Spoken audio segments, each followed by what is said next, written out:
the speakers are done, turn your cell phones off, keep them off and keep them away throughout the film. We really appreciate it. And also to remind everyone to please stay through the very, very end of the movie. As you know, Marvel is famous for its post-credit scenes, so stay in your seats until the lights come up. I'd like to welcome our first speaker. This is Dr. Margaret Whitekamp.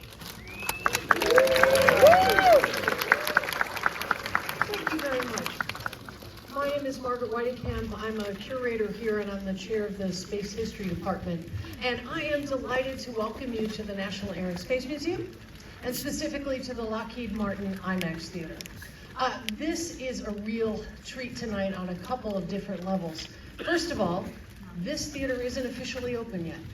So you are not only going to get to see Fantastic Four First Family, but you are one of the first audiences in the Lockheed Martin IMAX Theater now that it's open. So this will be opening officially on Monday alongside 5 different exhibits that are going to be opening that same day, Monday the 28th. So I hope that you'll come back and see some of the new exhibits as well.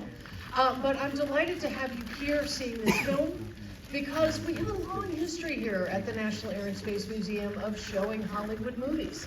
And in many ways it really fits with the collection that we have here and the stories that we're telling.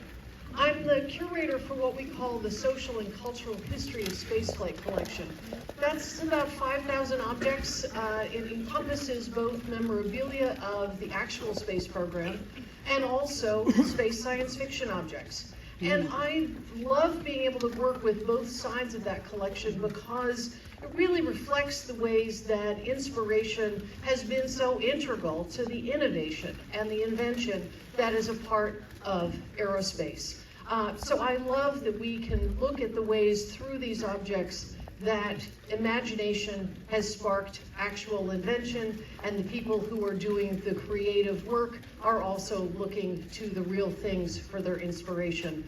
And for that, then, this retro-futurist vision that you're going to see is absolutely fits beautifully. I'm delighted that we have Matt Shakman, the director, here with us. He'll be speaking in a minute. However, it's my job to welcome and to introduce Susan Fox, who will be saying a few words. She is the Executive Vice President and the Head of U.S. Government Relations for the Walt Disney Company. Susan.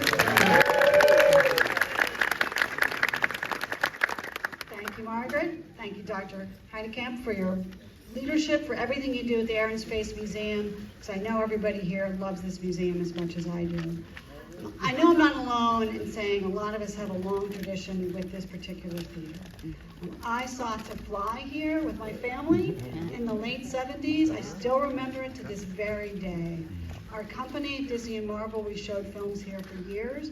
That's why we are so, so honored to be the first film shown here in this beautiful theater. So thank you all for coming. As you will see, we are delighted to have the director of the theater of the film with us here tonight. But I'll say just a minute about the film, which is, as the Disney and Marvel tradition, it's about adventure, it's about science, about coolness, but it's also about family. And hopefully tonight you've got a moment with your family, watch a film, get some adventure. That's what Disney, that's what Marvel's about. With that, it really is. We're honored to have Matt Shakman here with us tonight. Delighted to introduce you to speakers. Hey everybody. Thank you, Susan. Thank you, Margaret. Thank you for your hospitality, for having us here. I know this movie theater is not officially open. Guess what? The movie isn't either. So you get to watch it tonight before it comes out on Friday.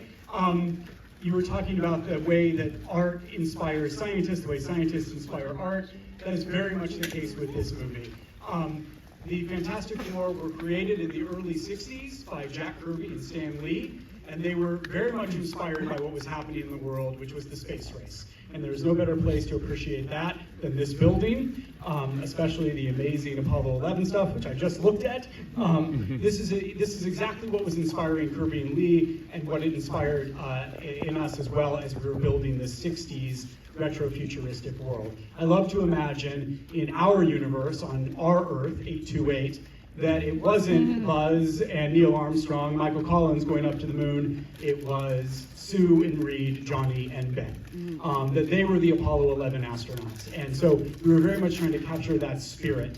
And so being here in this building and showing this movie to you is absolutely the right thing to be doing. So thank you so much for hosting us. I hope you enjoy this movie. Thank you for being here and for bringing your families, and enjoy the show.